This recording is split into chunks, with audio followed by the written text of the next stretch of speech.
আসসালামু আলাইকুম। আমি বাংলাদেশের মানুষদের কাছে সাহায্য চাইতেছি। আমি তো বাংলাদেশের একজন, তো আমি তো সবার মতো না, আমি তো অনাথ, আমার কেউ নাই। আমার বিয়ে হয়েছে, আমি একজন পুলিশ সদস্যের ওয়াইফ। আমার হাজবেন্ড মিরপুর 14 নম্বর পুলিশ বাড়িতে চাকরি করে। ও কনস্টেবল, ও পশ্চিম বিভাগ স্টেপ কোম্পানি। ওর ব্যাচ নাম্বার 31 5 88। মোহাম্মদ সোহেল রানা আমার হাজব্যান্ড। আমাদের 2019 সালে বিয়ে হয়। ও গত এপ্রিলের 1 তারিখ ডিউটিতে গেছে, আর বাসায় আসে নাই।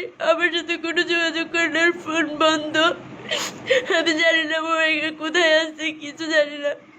আমি ডিপার্টমেন্টের স্যারদের কাছে যাই, আমি ডিসির কাছে যাই, সব স্যারদের কাছে যাই। কোনো স্যার, পুলিশ, কোনো পুলিশ আমাকে সাহায্য করতেছে না।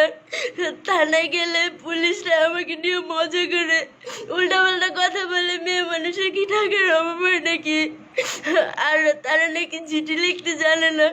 আমি 3 মাস ধরে কামরুল থানায় ঘুরতেছি, কোনো পুলিশ আমাকে কোনো ধরনের সাহায্য করতেছে না। কোনো মানুষ আমার কোনো ধরনের সাহায্য করতেছে না। এই দেশে কি একজনও সৎ পুলিশ অফিসার নাই?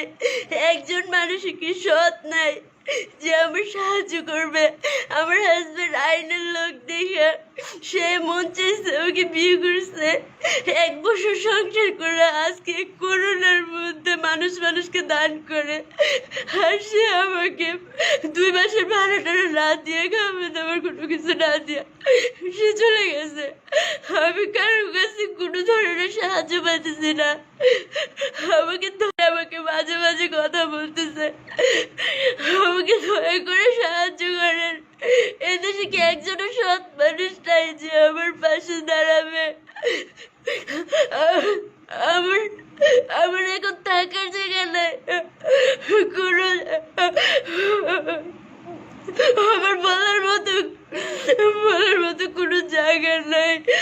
আমাকে দয়া করে সাহায্য করেন। আমি বাসা ভাড়া দিতে পারবো না, আমাকে বাসা থেকে বের করে দিছে।